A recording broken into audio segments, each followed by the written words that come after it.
I'm Liz, and by some twist of fate, I'm married to the most amazing guy I've ever met, Alex. We're both 28, living in our own place, managing our bills, and enjoying a life that's entirely our own. It's been a year since we tied the knot, and honestly, life has been good, except for one minor detail. Alex's parents.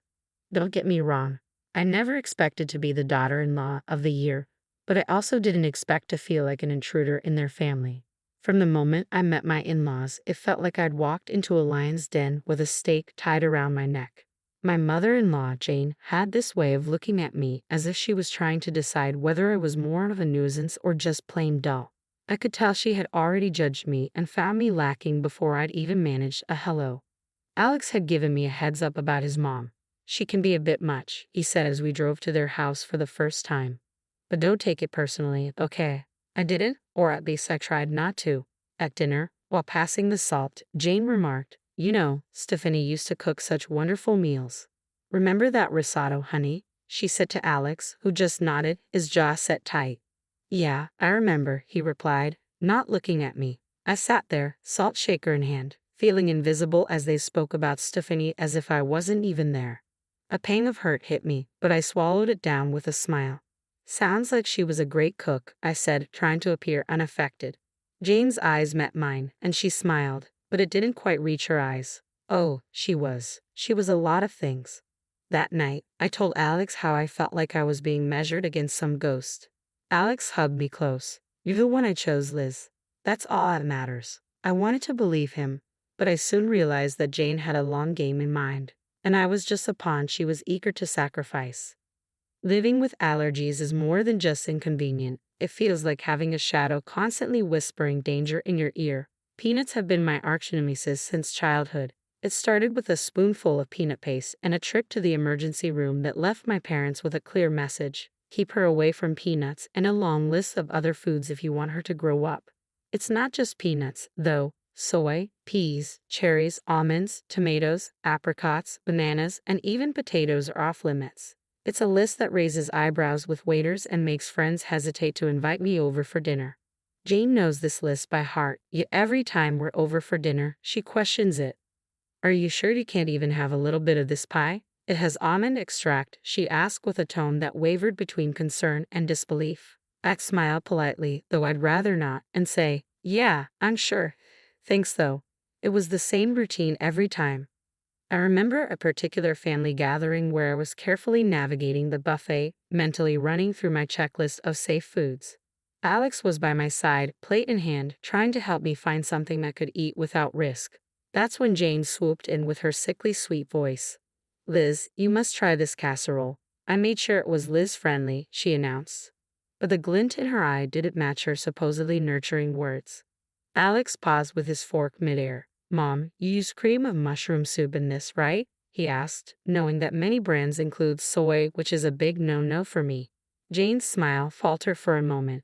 "Oh, I think so. It should be fine," she said, her voice trailing off. But I knew it wasn't fine. We made our excuses, and I left the casserole untouched, though the incident lingered in my mind. It felt like a small victory in an ongoing battle where Jane seemed to hold all the cards because she controlled the kitchen. Navigating this world has become a careful operation. Dining out is like a strategic maneuver. Alex and I were at our favorite Italian place, a rare gem that understands the seriousness of food allergies. I recited my usual spiel to the waiter, who nodded in understanding. Alex watched me with those soft eyes of his, the ones that said he'd do anything to make my life easier.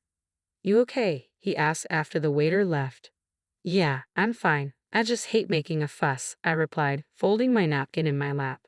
"You're not making a fuss. You're making sure you don't, die," he said, half joking, half serious. I laughed, a short, grateful sound. "Well, when you put it that way."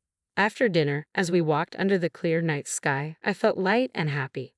That's when my phone buzzed with a text from Jane. Her words felt like a cloud over the moon, darkening the moment.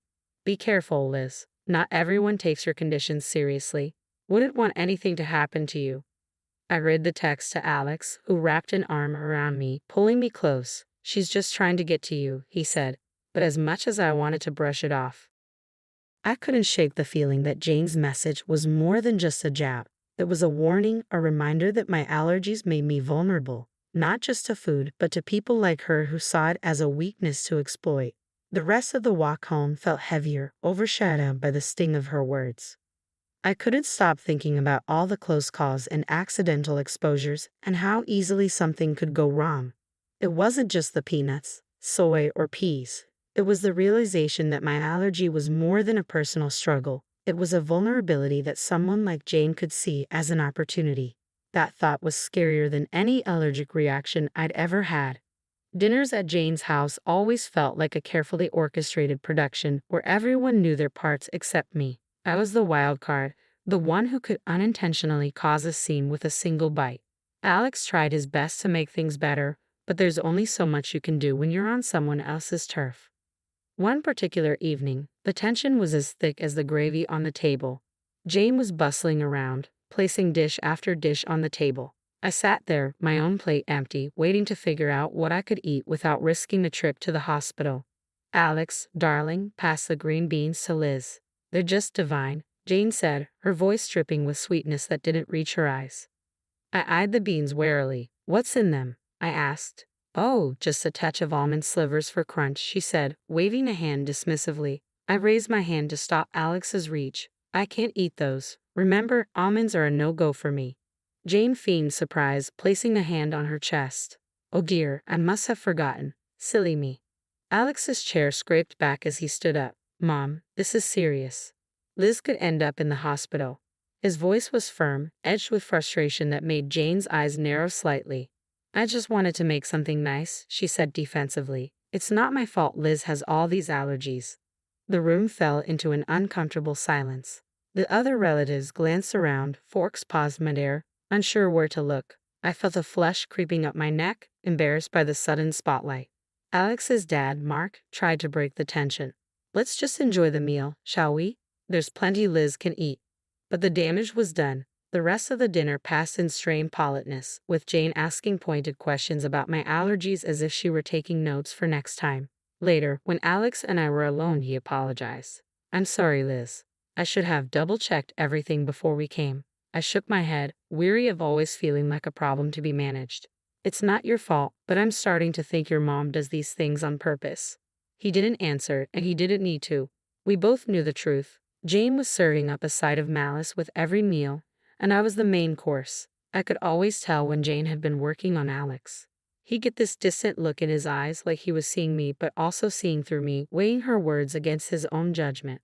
That evening was no different. It felt like a cloud had settled over him before he even said a word. Mom thinks we should consider. Well, she thinks we might not be thinking about the future enough. Alex muttered, not meeting my eye as he fumbled with the TV remote. The future? I asked, a sinking feeling in my gut. Yeah, you know, kids and your health issues, he continued, the word issues hanging awkwardly between us. I felt a tightness in my chest. She talked to you about my allergies again, didn't she? He sighed, setting the remote down. She's just worried, Liz. She thinks it's a lot for us to handle, especially if we want a family. I bristled. We've talked about this. I've managed so far, haven't I? There are plenty of people with allergies who have kids. Alex ran a hand through his hair, a clear sign of his stress. I know. It's just that she has this way of making me doubt things. The room fell silent for a moment, the tension palpable. I watched him, the man I loved, wrestling with the seeds of doubt his mother had planted. Alex, do you doubt us? I asked, my voice barely above a whisper. No, he looked up, his eyes clear and firm. No, I don't. I just hate that she keeps bringing it up. I hate that it makes us fight. I reached for his hand, our fingers intertwining. We're not fighting. We're on the same side, remember? He nodded, pulling me into a hug. You and me against the world. Right? I said, though as I held him, I couldn't shake the feeling that Jane's words were like weeds threatening to overtake the beautiful thing we had. I realized then that it wasn't just my allergies that needed managing. It was the doubts that could seep into even the strongest relationships. When the news of my pregnancy came, Alex's voice was a mix of pride and caution as he assessed his mother's reaction. That's wonderful, Jane managed to say, the words sounding foreign on her tongue. We must have a family dinner to celebrate. I was skeptical. Celebrations at Jane's were rarely just celebrations. But the hopeful look in Alex's eyes convinced me to agree. On the night of the dinner, the house buzzed with relatives. Jane played the perfect hostess, gliding from guest to guest with an almost convincing grace. When she reached us, her smile was practiced. "Congratulations, Liz," she said, tone almost too formal. "This is such a joyous occasion." "Thank you, Jane," I replied, matching her formality. "We're excited." Alex wrapped his arm around my waist, a silent thank you for playing along. As dinner approached, my familiar anxiety returned. A table full of food was a minefield for me, but I hoped tonight would be different. The table was a grand feast, dishes upon dishes laid out. I could feel every eye on me as I hesitated, my hand hovering over the options. "Go on, dear," Jane urged. "Eat up. You're eating for two now." I smiled weakly, choosing the safest options, vegetables and plain rice. But as I reached for a slice of bread, Jane stopped me. "Actually, maybe not that one," she said quickly. "I'm not sure if the baker used soy flour." I paused, bread in hand, and met her gaze. There was a flicker of something in her eyes, concern or perhaps a challenge. "Thank you for letting me know," I said, putting the bread down. But warning bells were already ringing in my head. How did she know about the soy flour? It seemed too close a call, too perfect a save. The rest of the meal passed in a blur of congratulations and clinking glasses, but I couldn't shake the feeling that Jane's hospitality was a veneer, hiding a trap set for the right moment. The family dinner in honor of our future baby was nothing short of a banquet. Jane had outdone herself, creating a spread that made Thanksgiving look modest. But my stomach was in knots, not from hunger, but from fear. Every dish was a potential hazard, a hidden enemy that could send me to the hospital or worse. As we all took our seats, the chatter around the table was lively, filled with the usual family gossip and stories. Jane presided over the feast at the head of the table, like a queen in her court. She called everyone to attention with a gentle tap of her glass. "Before we begin, I just want to say how thrilled we are to be celebrating Liz and Alex's upcoming addition to our family," Jane announced, her voice steady and clear. There was a round of cheers and applause, but the weight of her words lingered heavily, a reminder of the underlying tension that I couldn't ignore. I forced a smile, feeling Alex's reassuring squeeze under the table. "Thank you, everyone," I said. "We're really looking forward to this new chapter in our lives." As the meal began, I picked at my food cautiously, sticking to the simplest options. Alex's concerned gaze was fixed on me. "Are you doing okay?" he asked quietly. "Yeah, just being careful," I replied, pushing a roasted potato around my plate. Jane's eyes were on me, and I felt like a specimen under a microscope. "Liz, you haven't touched your salad," Jane said, her voice overly cheerful. "The dressing is on the side, just as you like it." "Thank you, Jane," I said, avoiding the salad that I suspected might contain hidden allergens. "I'm just not very hungry tonight." As the dinner went on, the tension mounted. Every time Jane offered me something, my anxiety spiked. The room seemed to grow hotter, the walls closing in with each passing minute. Then came the cake, a beautiful confection of sponge and cream that elicited oohs and ahs from the room. Jane cut a slice and handed it to me with a smile that might have been genuine if I didn't know better. "For the mom-to-be," she said, her voice overly sweet. I looked at the cake, then at Alex, then back at Jane.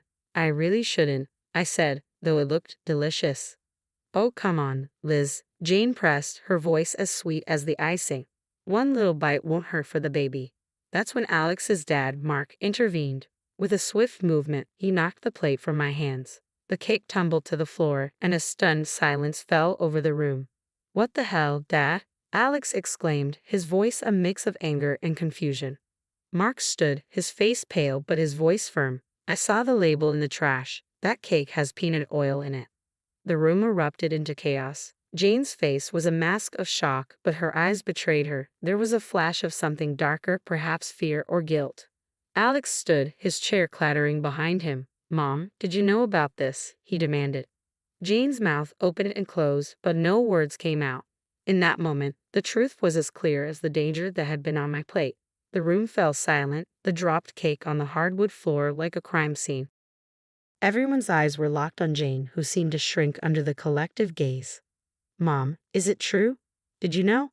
Alex's voice cut through the tension, sharp and demanding. Jane's eyes flickered with something dark before she regained her composure.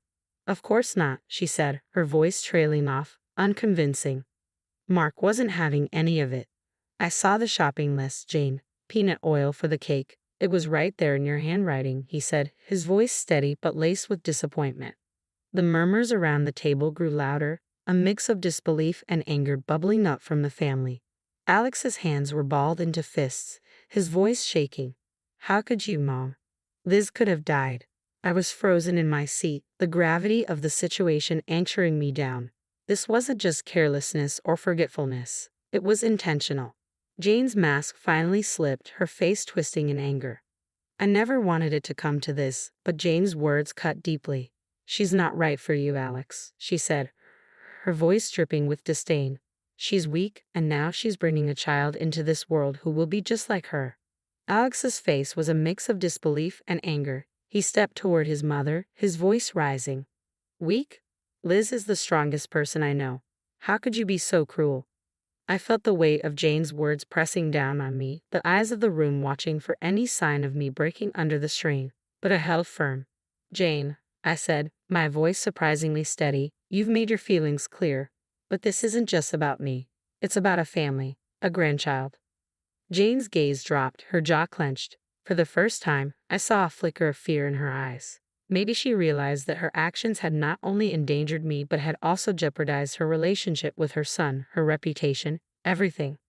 The rest of the evening blurred into a chaotic mix of arguments, tears, and hushed conversations as the family struggled to process what had happened.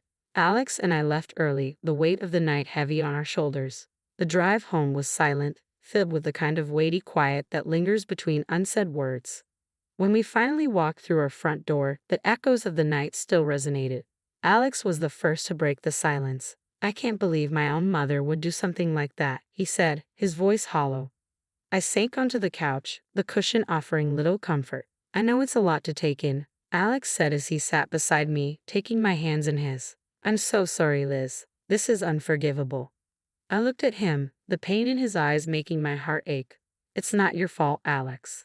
We couldn't have known she'd go this far, I reassured him. But the truth was clear. Jane had crossed the line, and there was no going back. Our family was fractured, some shocked and appalled by Jane's actions, while others struggled to comprehend the situation.